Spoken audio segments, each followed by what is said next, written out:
एक बुजुर्ग फरमाते हैं, मैंने दुआ मांगने का तरीका अपनी बीवी से सीखा।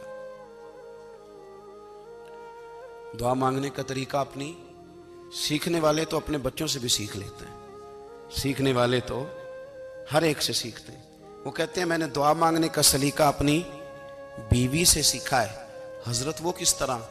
फरमाने लगे मेरी बीवी ने ना मुझे कोई काम बताया, कुछ पैसों की ज़रूरत के लिए कहा, तो मैंने उसे कहा कि भाई अभी मेरे पास नहीं है, कुछ दिनों में आते हैं तो मैं दे दूंगा।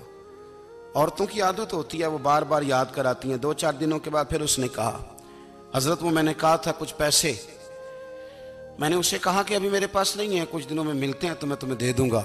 उसने कुछ दिनों के बाद फिर कहा हुजूर वो मैंने कुछ पैसे कहे थे। फरमाते मैंने डांट दिया, मैंने कहा कि क्या तू रोज मुझे शर्मिंदा करती है, कहा ना मेरे पास नहीं है, होंगे तो दे दूंगा, तू रोज याद कराती है।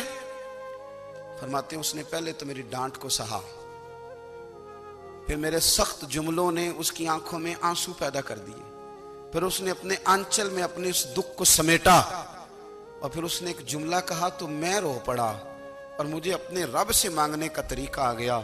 मुझे कहने लगी हजरत जी आपने डांट दिया, मैंने सह लिया, पर आप ही मेरे शौहर हैं, बताएं ना आपसे न कहूं तो मैं किस से जाके कहूं।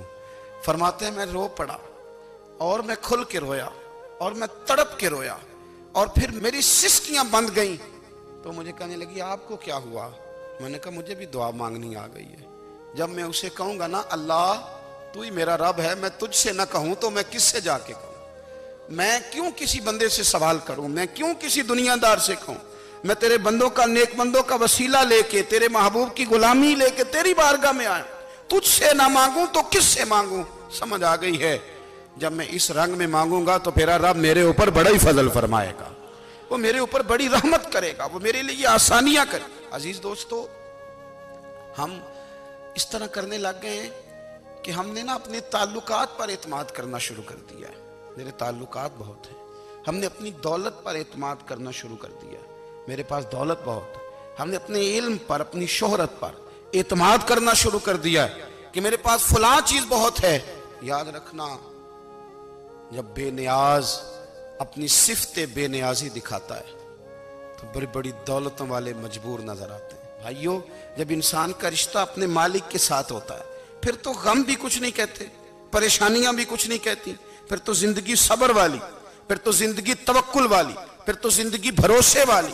फिर इंसान अपने आप को रुसवा नहीं करता, दुनियादारों से उम्मीदें उसकी खत्म हो जाती, उम्मीदें अल्लाह रसूल से लगा लेता है, मजबूत हो जाता है, मजबूत ताकतवर हो जाता है, खुददार हो जाता है, बावकार बाइज्जत हो जाता है।